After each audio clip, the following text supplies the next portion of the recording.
सबको जय मसीह की। मैं हूं पास्टर शाम और आप देखना जारी कर चुके हैं होप चैनल हिंदी और साथ में मैं आपका स्वागत करता हूं होप चैनल हिंदी के माध्यम से सैबत स्कूल के इस अध्ययन में। मेरे बहन भाइयों, ये साल का तीसरा त्रिमास है और हम आज 12वें पाठ में हैं। हम पढ़ रहे हैं निर्गमन की पुस्तक और आइए इसी पुस्तक के अंदर हमारे साथ विचार विमर्श करने के लिए हमारे बीच में है अतिथिगण हमारे स्टूडियो में। मैं आपका स्वागत करता हूँ। परमेश्वर का अनुग्रह और शांति आपके साथ अब से लेकर सदा तक बनी रहे। मेरा नाम इमैनुअल लाल है। परमेश्वर आपको आशीष दे। मेरा नाम है श्रीमती दीपिका।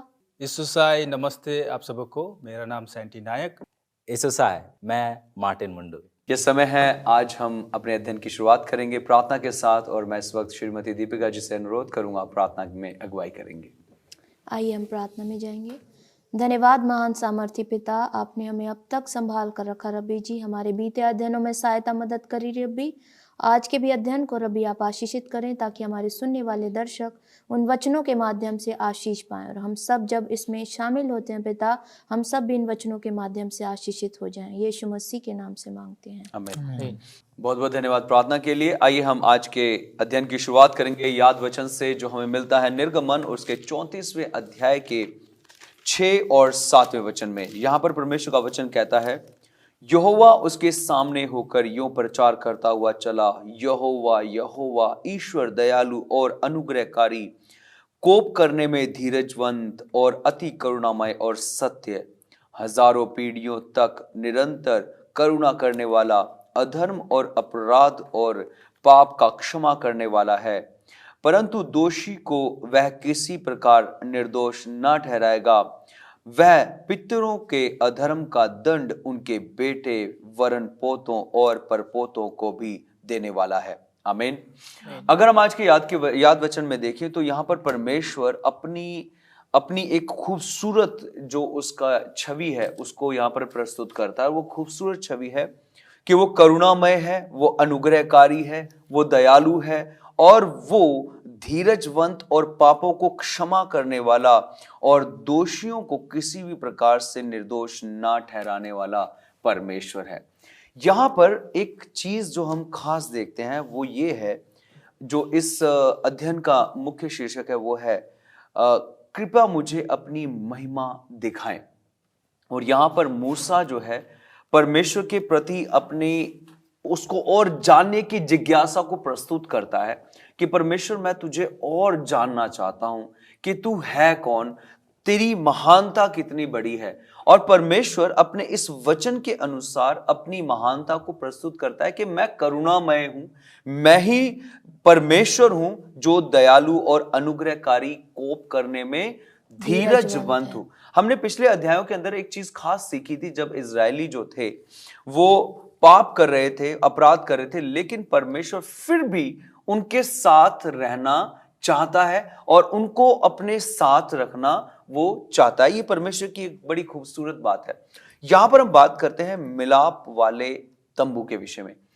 अगर हम देखते हैं मूसा के विषय में, मूसा एक ऐसा शख्स है जिसको परमेश्वर कह लीजिए एक बेटे की तरह नहीं, एक मित्र की तरह मिलता है और अपने संबंध को मूसा के साथ बड़ा घनिष्ठता का संबंध जो है वो प्रस्तुत करता है और मूसा भी उससे ऐसे बात करता है जैसे मित्र की तरह बात करता है। और इसीलिए परमेश्वर से मूसा कहता है, परमेश्वर मैं तुझे और जानना चाहता हूं, तू है कौन, तू है कैसा, तेरा स्वभाव कैसा है। और एक जगह बाइबल कहती है परमेश्वर से मिलने के लिए जाता है तो परमेश्वर ने कहा, मूसा मनुष्य मुझे देखकर जीवित नहीं रह सकता, इसलिए तू दरारों में होकर छुप जा, मैं वहां से होकर अपनी पीठ दिखाता हुआ तुझे जाऊंगा। लेकिन हम ध्यान रखें, परमेश्वर की महिमा अपरम अपार है।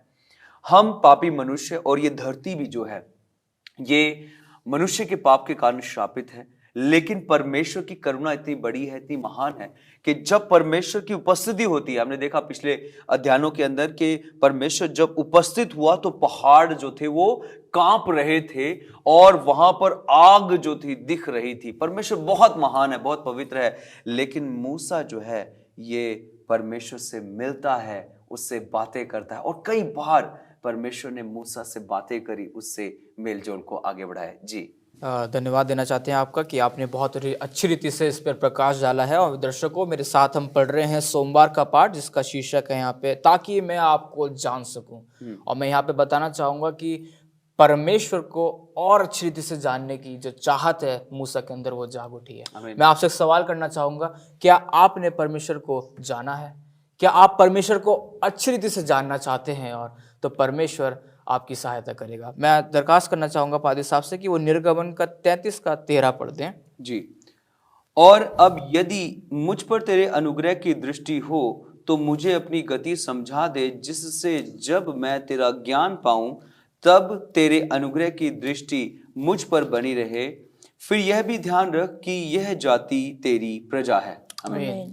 हम देखते हैं यहाँ पे दर्शकों कि अगर हम पिछले भागों में जाएं, हम देख रहे हैं कि हम अंतिम की तरफ बढ़ते जा रहे हैं और हम देखते हैं कि मूसा का जीवन कैसा था। हम जानते हैं कि उसकी जो आत्मिक उन्नति थी वो कितनी थी। वो परमेश्वर के बारे में नहीं जानता था। जब परमेश्वर ने उसको नियुक्त किया, जब उसको चुना, तो उसने बोला कि परमेश्वर मैं ही क्यों।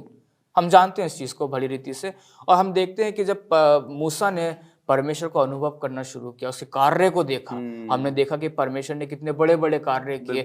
मन्ना स्वर्ग से बरसाया और विपत्तियां लेके आया। परमेश्वर ने भरपूर रीति से अपना जो पाठ था वो निभाया। और फिर जब हम देखते हैं कि मूसा के अंदर जो वो उत्सुकता जो आई कि मुझे परमेश्वर को जानना है, मानसिक तौर से भी और अनुभवी तौर से भी, तो वो जानना परमेश्वर को उसमें बहुत जरूरी है कि परमेश्वर को मानसिक तौर से भी जाने और अनुभवी तौर से भी जाते हैं। क्योंकि बहुत से टाइम समय ऐसा होता है चीज़ों कि हम सिर्फ मानसिक तौर से जान लेते हैं, लेकिन अनुभव करना हम भूल जाते हैं। लेकिन परमेश्वर जो हमारा प्रेम का परमेश्वर है, तो परमेश्वर जो हमें माफ करने वाला परमेश्वर है।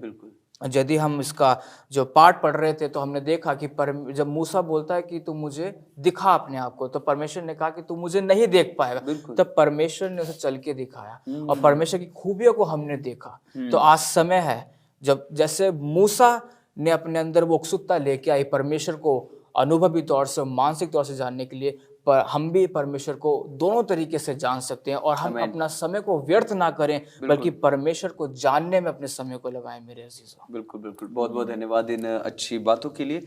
और मसीह में बढ़ना एक तरीके से एक अध्ययन है जो हर दिन के लिए हमारे पास है। कि जैसे मूसा जो था अनुभव कर रहा था परमेश्वर की उस सामर्थ को, और दिन ब दिन वो परमेश्वर में बढ़ने की इच्छा को दिखाता है। और 33वें अध्याय के अंदर ही लिखा हुआ है, परमेश्वर कहता है मूसा कहता है परमेश्वर को, मुझे अपना तेज दिखा दे, मैं तेरे बारे में और जानना चाहता हूँ। तो ऐसा ही हमारे जीवन में भी होना चाहिए व्यक्तिगत रूप से, कि हम हर दिन परमेश्वर में बढ़ते रहने की चाहत उसके पास लाएं। प्रिय साथियों, हमारा ये अध्ययन यूं ही चलता रहेगा, आपका ही मजा आएगा। मिलते हैं आपसे एक छोटे से ब्रेक के बाद। प्रिय दर्शकों, आपका स्वागत है। ब्रेक के बाद हमारी चर्चा चल रही है निर्गमन की पुस्तक पर। आइए हम अपने इस चर्चा को आगे बढ़ाते हैं और चलते हैं सीधे अपने अतिथिगणों के पास। जी शुक्रिया पास्टर जी। आइए हम लोग सीधा मंगलवार के पाठ में ही चलते हैं। और आज का पाठ जो है वो कृपया मुझे अपने महिमा दिखाइए। तो जैसे कि हम लोग ऑलरेडी जानते हैं कि मूसा अभी एक ऐसा समय से गुजर रहा है जहाँ पे उन्होंने अपने लोगों के लिए बहुत ही विनती किया, प्रार्थना किया और उनके लिए रोया शायद परमेश्वर के आगे। और हम देख सकते हैं कि परमेश्वर उस दौर से गुजरते हुए उनको मूसा को कुछ ऐसा सवाल दिमाग में उनका चल रहा है जो उन्हें परमेश्वर से पूछना चाहिए। और हम देख सकते हैं उनके अंदर बहुत ही गहरे रूप से वो जानना चाहता था कि परमेश्वर का महिमा क्या है, परमेश्वर कौन है। इस तरीक़ा से ये सवाल हम देख सकते हैं। और जब हम इस चीज़ को देखते हैं कि निर्गमन 34 का 6 में, मैं रिक्वेस्ट करूँगा आप पढ़ दीजिए इसको। 34 का 6। हाँ जी। यहोवा उसके सामने होकर यूं प्रचार करता हुआ चला, यहोवा यहोवा ईश्वर दयालु और अनुग्रहकारी, कोप करने में धीरजवंत और अति करुणामय और सत्य। इससे पहले जो है मूसा ने एक सवाल किया था परमेश्वर से, और वो सवाल था कि परमेश्वर क्या मैं आपका महिमा देख सकता हूँ। और परमेश्वर ने जवाब देते हुए यही कहा कि उनका जो भलाई है वही उनका महिमा है।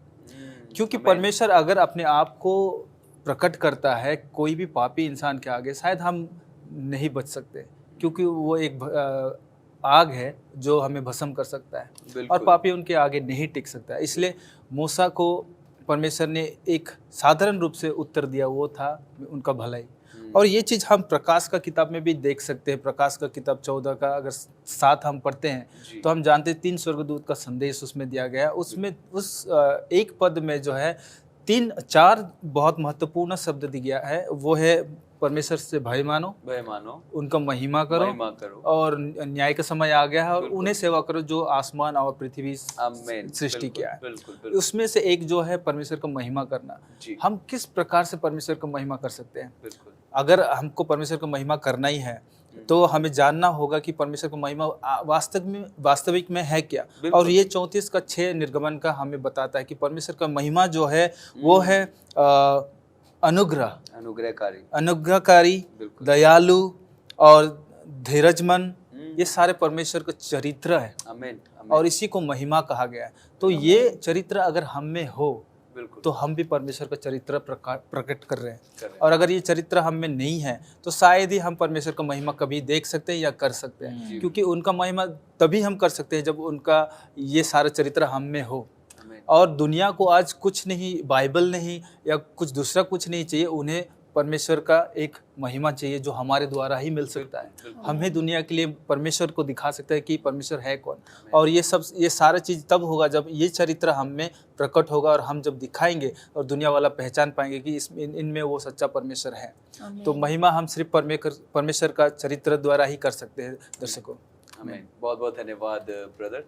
श्रीमती दीपिका जी। ब्रदर, आपने बहुत अच्छे तरीके से बताया प्रिय दर्शकों कि यदि हमारे जीवन के परमेश्वर का चरित्र है तो हम सबके लिए आशीष बन सकते हैं। आमीन। हम देखेंगे आज का जो हमारा अध्ययन का विषय है वो है परमेश्वर का आत्म प्रकाशन। हम देखते हैं कि कैसे परमेश्वर अपने आत्म प्रकाशन के माध्यम से हमें अपने पास और लाना चाहते हैं। हम यहाँ पर देखते हैं मूसा को जब पत्थर की पट्टियां अपने साथ ले जाने के लिए दी गई थी तो उसने पहली पट्टियों को तोड़ दिया था। और यहाँ पर हम देखते हैं कि निर्गमन जो 32 का 19 है वो इस बात को बताता है। यहाँ परमेश्वर का वचन कहता है, परमेश्वर ने मूसा से कहा ये तू सुन ले कि वो हठीले हो गए हैं। यहाँ पर परमेश्वर इस बात को बता रहा है।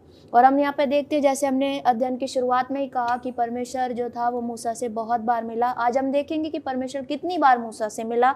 हम यहाँ पर देखते हैं वह 7वीं बार सीने पर्वत पर चढ़ने जा रहा था। और हम यहाँ देखते हैं कि वह कितनी बार परमेश्वर से मिला।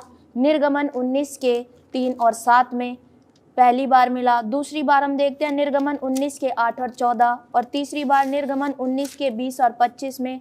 फिर हम देखते हैं निर्गमन 20 का 21 और 24 का 3, और फिर हम देखते हैं निर्गमन 24 का 9, 32 का 15, और फिर हम देखते हैं निर्गमन 32 का 30 और 31। और यहाँ पर हम देखते हैं कि निर्गमन 34 के 1 से लेकर 28 में परमेश्वर ने मूसा को फिर से सीने पर्वत पर बुलाया। और मूसा अब जब परमेश्वर से वो मित्र बन चुका था, जैसे हमने शुरुआत में ही देखा, तो अब जब मित्र से मिलने जाते तो बड़ी उत्सुकता होती है। और प्रिय दर्शकों, यहाँ पर वही उत्सुकता मूसा के भी जीवन में थी जब वो परमेश्वर से मिलने जा रहा था। मूसा सुबह जल्दी उठकर पर्वत पर चढ़ने के लिए तैयार हो जाता है। यहाँ पर मूसा जो है परमेश्वर के चरित्र का बहुत अद्भुत प्रकाशन देखने के लिए वहाँ पर जाने वाला होता है। और हम यहाँ देखते हैं जब मूसा परमेश्वर के चरित्र की इस महिमामयी झलक को प्राप्त करने के लिए तैयार था, परमेश्वर के चरित्र की सुंदरता इस अद्वितीय आत्म प्रकाशन में सबसे अच्छी व्यक्त होती है। यह परमेश्वर के वास्तविक स्वरूप का सबसे महत्वपूर्ण विवरण है। यह बाइबल के पूरे संदेश में एक स्वर्णिम धागे की तरह है।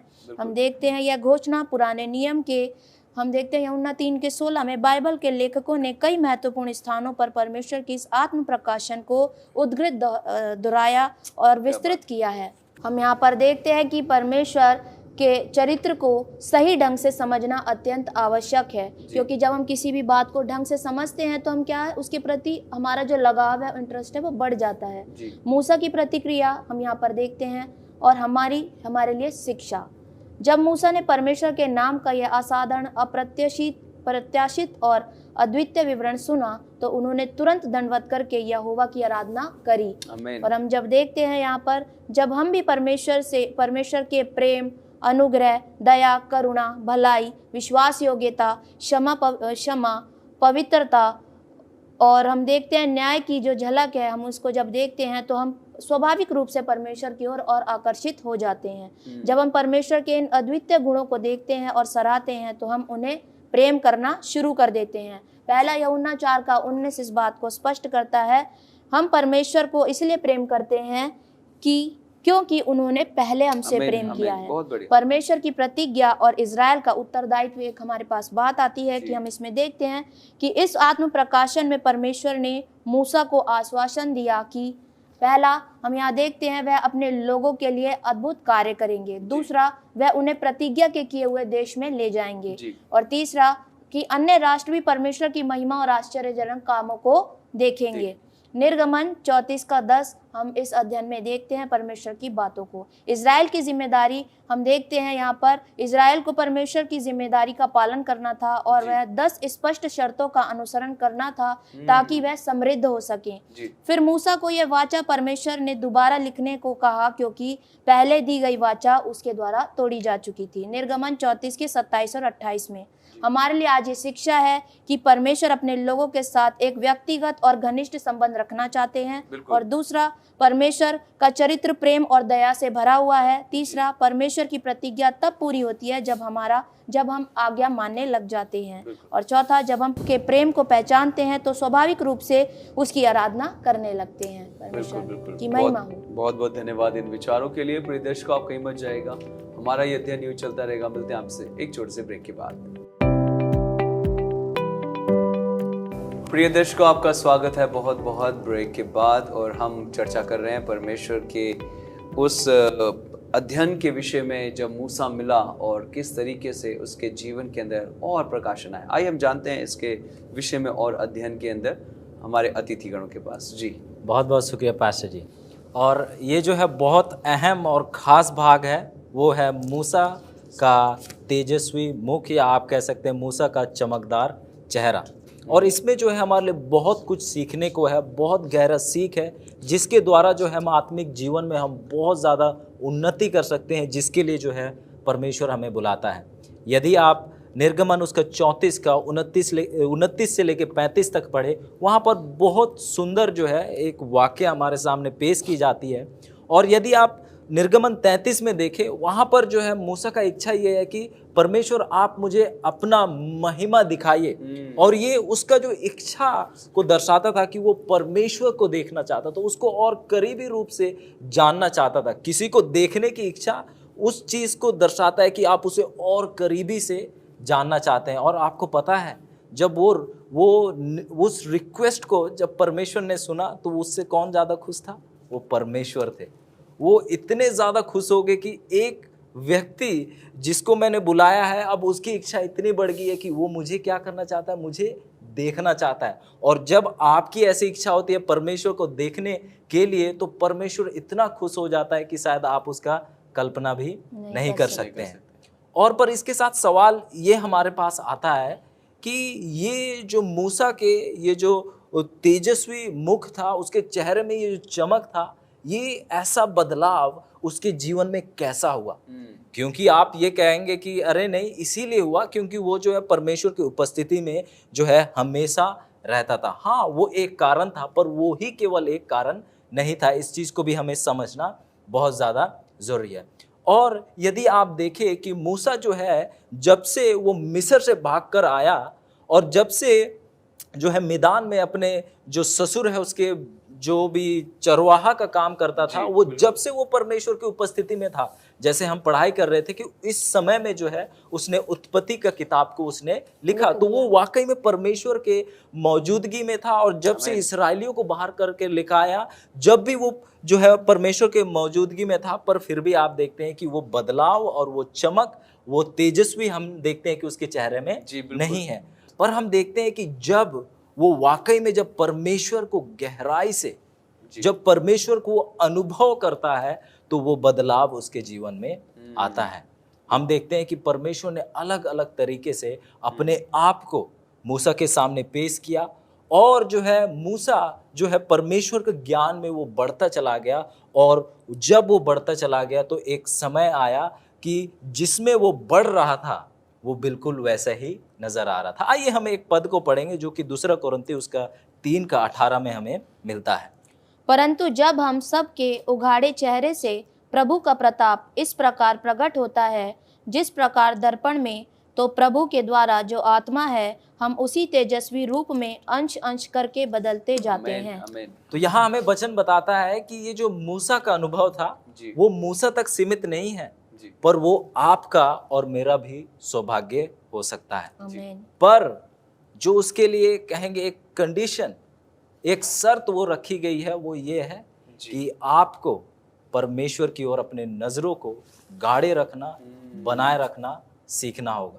क्योंकि यदि मूसा का सफर को देखे तो वो जो है अपने सफर में परमेश्वर की ओर बढ़ने में जो है वो अपने नजरों को केवल परमेश्वर की ओर उसने बनाए रखा था, और इसी कारण से वो बदलाव और वो जो उसका जो ये चेहरा चमक जो है वो उसको आप देख सकते हैं। और आप देखेंगे सबसे सुंदर बात कि जो इस्राएली थे और बाकी जो लोग थे, आप देखते हैं कि वे लोग जो है मूसा के चेहरे को नहीं देख पा रहे थे और इसी कारण से उसे ढकना पड़ा। और आप सोचिए जो मूसा के चेहरे में जो चमक था वो परमेश्वर के चमक के सामने बिल्कुल बहुत बिंदु कहेंगे बहुत छोटा सा था, पर आप देखते हैं उसे वो देख नहीं पा रहे। तो आप सोचिए परमेश्वर का तेज और कितना अधिक होगा। और जब हम स्वर्ग राज में होंगे तो जैसे हम एक दूसरे को देख पा रहे हैं वैसे उसी परमेश्वर को देख पाएंगे जिसको हम आज नहीं देख सकते हैं। बहुत बहुत बढ़िया।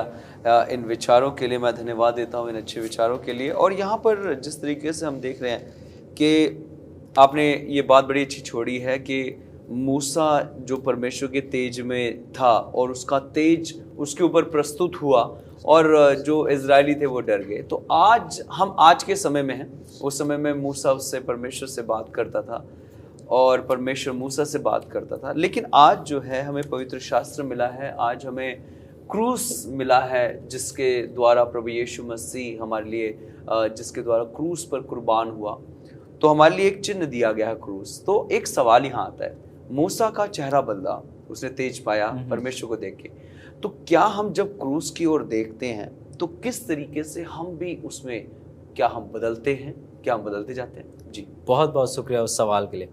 और यदि हम देखें तो आपने कहा प्रेम देखा है, तो कई लोग जो है अक्सर उदाहरण के लिए ममता का प्रेम का ज़्यादा उदाहरण देते हैं, पर जब आप क्रूस में देखेंगे उस माँ के प्रेम से भी कई अधिक ऊंचा प्रेम को हम वहाँ देखते हैं। क्योंकि शायद एक माँ हमसे इसीलिए प्रेम कर रही है क्योंकि हम उसके बच्चे हैं। बिल्कुल। और वचन बताता है कि माँ शायद अपने बच्चों को क्या कर जाए, भूल जाए, पर मैं उन्हें नहीं भूलूंगा। और जब आप क्रूस की ओर अपनी नजरों को उठाकर देखते हैं तो आप वो प्रेम को देखते हैं जो कि हमेशा हमारे साथ कायम रहता है। जैसे यदि मैं आपको कहूँ अपने जीवन में आप एक बार झांक के देखिए और आप कहेंगे कि हाँ मैं तो प्रेम करने के लायक ही नहीं हूँ, बिल्कुल बिल्कुल, पर हम देखते हैं कि आज भी हम जीवित हैं। और आप कहेंगे कि जैसे मेरे काम है शायद मेरे को आज तक तो जीवित रखना ही नहीं चाहिए था क्योंकि मैं लायक नहीं हूँ। तो आप देखेंगे कि ऐसा प्रेम, और वचन कहता है कि जब हम पापी थे, जब जो है यीशु मसीह मरा, और जब आप क्रूस की ओर अपने नजरों को लगाते हैं तो आप वैसे ऐसे इतने महान प्रेम को देख सकते हैं। और जब उस प्रेम को आप वाकई में देखकर समझेंगे तो वो आपके जीवन में बहुत बड़ा परिवर्तन और बदलाव ला सकता है। बहुत बहुत धन्यवाद आपका इन अच्छे विचारों के लिए। और प्रिय हमारे अतिथिगण, आप सबका धन्यवाद हमारे साथ जुड़ने के लिए। और धन्यवादित हैं मेरे बहन भाइयों आपका भी कि आपने इन वचनों को सुना है। कृपया करके इसे अपने तक ना रखें, लेकिन साझा करें हर किसी के साथ ताकि हर एक जन आशीष पाए। आइए हम आज के सैबत स्कूल के अंत में जाएंगे और मैं अनुरोध करूंगा ब्रदर से कि वो प्रार्थना में अगुवाई करें। आइए हम प्रार्थना करें। महान दयालु स्वर्गीय पिता, हम धन्यवाद करते हैं जिस रीति से आप हमें पढ़ा रहे हैं और सिखा रहे हैं। हम प्रार्थना करते हैं हमारे भूखों को भी मूसा के भूखों की तरह आपको जानने के लिए बढ़ाइए। हम आपको देखना चाहते हैं और आपके महिमा को दुनिया के सामने प्रकट करना चाहते हैं। हो कि ये हमारे जीवन में पूरा हो। इस विनती को यीशु मसीह के नाम से मांगते हैं, आमीन। बहुत बहुत धन्यवाद आपकी प्रार्थना के लिए। प्रिय दर्शकों, हम आपसे मिलेंगे अगले अध्ययन में। तब तक आप सबको जय मसीह की।